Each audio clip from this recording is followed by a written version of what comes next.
When King Arthur accepted Morgana's kiss, Camelot never saw the sun again.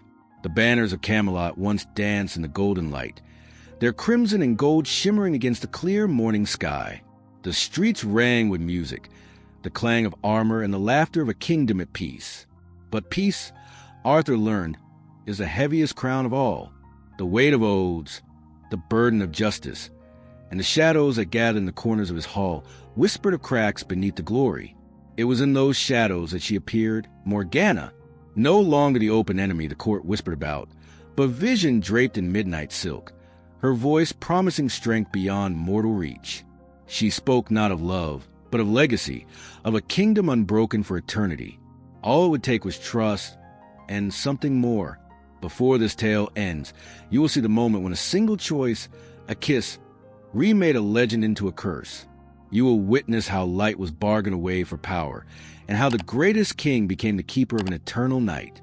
If you crave more twisted tales from the world you thought you knew, subscribe now, leave your like, and share your thoughts in the comments. The darkness awaits. The sun over Camelot rose like a promise, spilling gold over the spires and bathing the courtyard in warmth. Arthur stood at the balcony of his private chamber, looking down at the city that hailed him as the greatest king of their age. Merchants bustled in the marketplace. Children chased each other between the stalls, and the knights of the round table sparred in the yard. On mornings like this, he should have felt pride.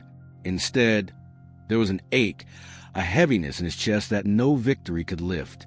Peace was supposed to be the reward for years of war, yet it felt like a cage. Merlin noticed a shadow in Arthur's eyes long before the king admitted it to himself. The wizard spoke in riddles, urging patience, warning of storms unseen. But Arthur had grown weary of patience. Each decision felt slower, heavier, as if the crown itself whispered doubts in his ear. That whisper grew louder when news arrived of strange sightings at the borders. A woman in black, traveling alone, leaving no tracks. In the great hall that night, the laughter of his knights could not silence the thought. What if his reign was already fading? What if glory, like light, was something that could be stolen? Guinevere saw it too. At the feast, she watched her husband's gaze wander, not to the banners or the wine, but to the shadows beyond the torchlight. She reached for his hand under the table, only to find it cold, unmoving. The music swelled, but Arthur's mind was far from the hall, chasing a vision that would not let him rest. The first time he saw her was not in daylight, but in a dream. The courtyard was empty, the sky bruised with storm clouds, and there she stood, Morgana, her eyes reflecting both fire and sorrow. She did not speak, yet he felt the pull, as if the wind itself carried her promise. A kingdom untouchable, a king who feared nothing. And always, before he could answer, she leaned forward, lips almost touching his, before the dream shattered into waking. Days passed, but the dream refused to fade. Arthur found himself scanning the horizon from the battlements, searching for a figure in black. His knights noticed a distraction. Lancelot, ever loyal, questioned if the king was ill. Arthur dismissed the concern, though inside he felt the pull growing stronger. Reports came from border villages, livestock vanishing, a strange mist rolling in at night. But each account ended with a whisper, a woman's voice promising safety to those who pledged loyalty. One evening, while riding alone beyond the forest edge, Arthur found her. Morgana emerged from the mist as if the world itself had breathed her into being. Her smile was neither warm nor cruel. It was knowing. "You wear a crown of peace, yet carry the heart of a warrior," she said, circling him. Her words slid past his defenses, speaking to the restlessness he hid from all others. She did not ask for trust, only offered power, the kind that could keep Camelot unbroken forever. Back in the city, Guinevere sensed a change. Arthur returned late, his eyes darker, his thoughts elsewhere. At the round table, disputes between knights grew sharper and whispers of disloyalty spread. Merlin warned that an unseen hand was sowing division. Arthur listened, but his thoughts drifted to Morgana's promise. The breaking point came during a skirmish on the northern border. Ambushed by unseen foes, Arthur was cornered, his sword arm bleeding. Then the air rippled and Morgana appeared. With a gesture, shadows surged like living blades, cutting down his attackers in seconds. Her magic was unlike anything he had seen, terrifying, beautiful, and absolute. "This is but a glimpse," she said, her voice soft as silk. "Imagine what we could do together." That night, Arthur stood in his chambers, the weight of Excalibur in his hands. Merlin's warnings echoed in his mind, but so did the memory of Morgana's power. In the stillness, he asked himself the question that would change everything. What if Merlin was wrong? The great hall glittered with torchlight that night, yet an unease coiled beneath the music and laughter. It was a feast to mark a fragile peace treaty, but Arthur's mind was elsewhere. Morgana stood at the far end, invited under the guise of a diplomat. She wore a gown the color of midnight, its fabric seeming to drink the firelight. When their eyes met, the noise of the hall dulled to a hum.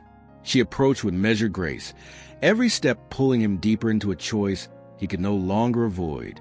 She spoke quietly, so only he could hear. "One gesture, and I will guard your throne until the stars burn out. One moment, and Camelot will never fall."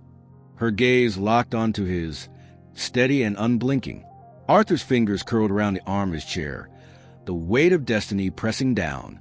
In that silence, the room seemed to fade, leaving only her voice and the faint scent of frost and wild roses. Then she leaned in.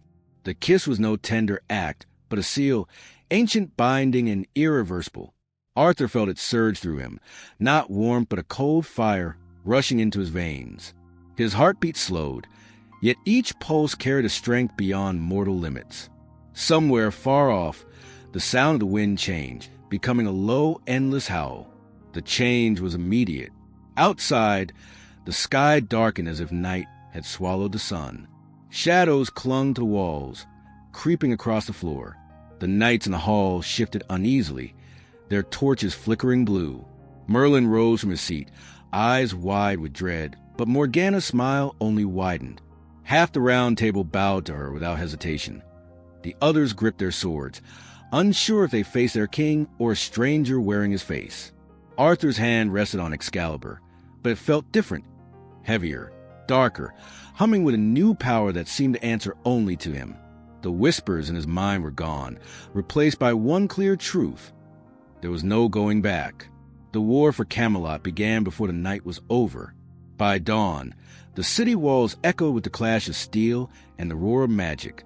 Merlin led the loyal half of the round table, their banners bright against the choking darkness that smothered the streets. Across the battlefield, Arthur stood beside Morgana, his armor now etched with blackened runes, Excalibur glowing faintly with a cold blue fire. The people watched from shuttered windows, torn between the king they had loved and the shadow he had become. Merlin's voice carried over the chaos. "Arthur, break the pact. This is not who you are." But Arthur's answer was a silent advance, each step shaking the ground. Lancelot charged to meet him, their blades clashing with a sound like thunder. Morgana's laughter curled through the air as her magic wrapped around Arthur, feeding his strength and draining the hope from his enemies. Every strike drove the loyalists back, every spell deepened the night. At the heart of the courtyard, Merlin confronted Morgana, casting a blinding sphere of light that forced her to retreat. For a heartbeat, the darkness faltered, and in that flicker, Arthur saw Guinevere, kneeling amid the ruin, her eyes pleading. He hesitated, fingers tightening on his sword. This was his moment to undo it all. But the weight of the power in his veins was intoxicating. The thought of surrender felt like death. Slowly, Arthur turned from her, lifting Excalibur in a final salute to the eternal night. Morgana stepped forward, her hand in his, sealing their reign. The last light in the sky vanished, leaving only the glow of their shared dominion. Far beyond the city, the land grew cold, crops withered, and rivers froze under a sky that would never brighten again. The legend of King Arthur did not end in glory, but in a reign without dawn, a kingdom where the sun was only a memory whispered in the dark.